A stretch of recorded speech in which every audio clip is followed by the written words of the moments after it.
Bonjour, j'espère que tu te portes bien.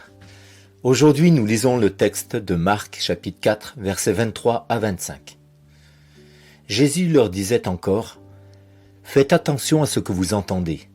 La mesure que vous utilisez sera utilisée aussi pour vous, et il vous sera donné encore plus. Car à celui qui a, on lui donnera.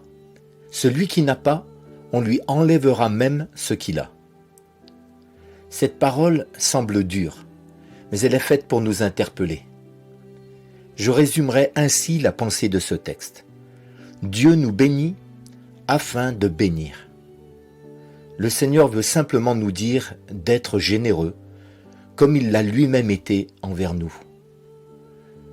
Une ampoule éclaire toutes les personnes d'une pièce sans distinction, n'est-ce pas ? De même, la lumière que nous avons reçue du Seigneur nous a été donnée non seulement pour éclairer notre vie, mais pour qu'elle illumine aussi ceux qui nous entourent. Ce texte souligne la réalité spirituelle suivante.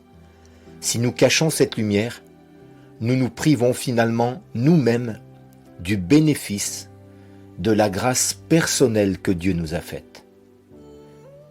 Car celui qui a, on lui donnera. Celui qui n'a pas, on lui enlèvera même ce qu'il a. Toute la question est de réfléchir de quelle richesse Jésus parle-t-il ici.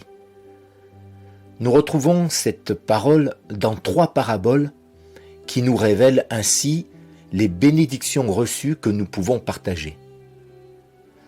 Dans la parabole des talents, il est question de la richesse de nos dons naturels et spirituels avec lesquels nous pouvons servir notre prochain.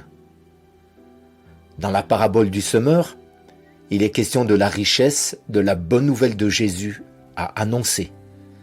Dans la parabole de la mesure de grain, il est question de la richesse de la bienveillance de Dieu à partager. Cette parole de Jésus n'a donc pas de sens au premier degré, car elle irait à l'encontre de ses autres enseignements et de sa vie même. Ce texte confirme au contraire que Jésus est toujours attentionné par le bien de chacun. Ainsi, mon ami, nous sommes d'abord bénis personnellement et à notre tour, nous laissons briller l'Évangile par nos vies pour que d'autres soient bénis. Bonne journée, mon ami, et sois béni afin de bénir. À bientôt. Si cette méditation t'a encouragé, pense à la partager autour de toi. Pour nous retrouver chaque jour, abonne-toi et active la cloche.